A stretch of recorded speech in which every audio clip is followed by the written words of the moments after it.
A Frankfort man officially has his freedom back after being exonerated after he was convicted in a 2017 stabbing. John Brandon Lamont spent nearly 9 years in prison for a crime the Kentucky Supreme Court says he didn't commit.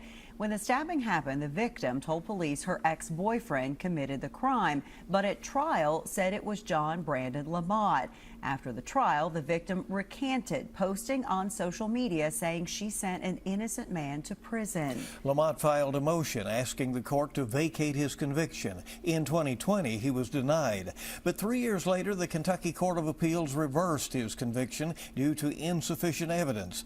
But Lamont remained in prison then. Then this year, the Kentucky Supreme Court exonerated Lamont, and he is now a free man. Well, in our top story tonight, WKYT's Madison Carmouche is talking to Lamont's friend following the encouraging news.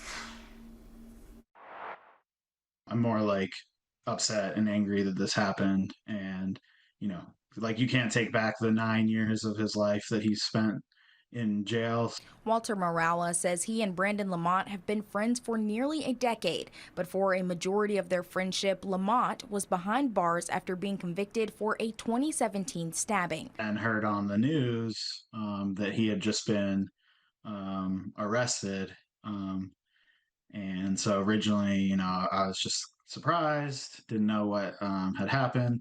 Morales says he went to visit Lamont in the county jail. He says an attorney told Lamont not to talk about what happened, and that worried Morales that the story didn't add up for his friend. Even though initially I was not 100% sure of his innocence, I was still there to support him as a friend. But once I started reading the documents, I was like, he's absolutely innocent. Morales says Lamont was sentenced to 11 years, and he served nearly 9 of them. He says prison changed Lamont. Morales says Lamont stopped taking calls and visits from friends and family. I'd say he's been resilient, maintained his innocence throughout, and it's been quite a challenge for him, of course.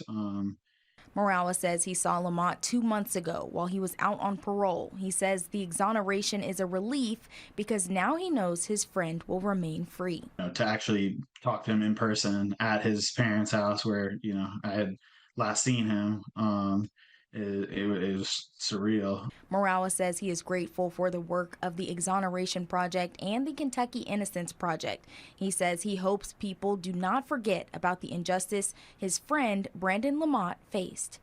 Madison Carmouche, WKYT.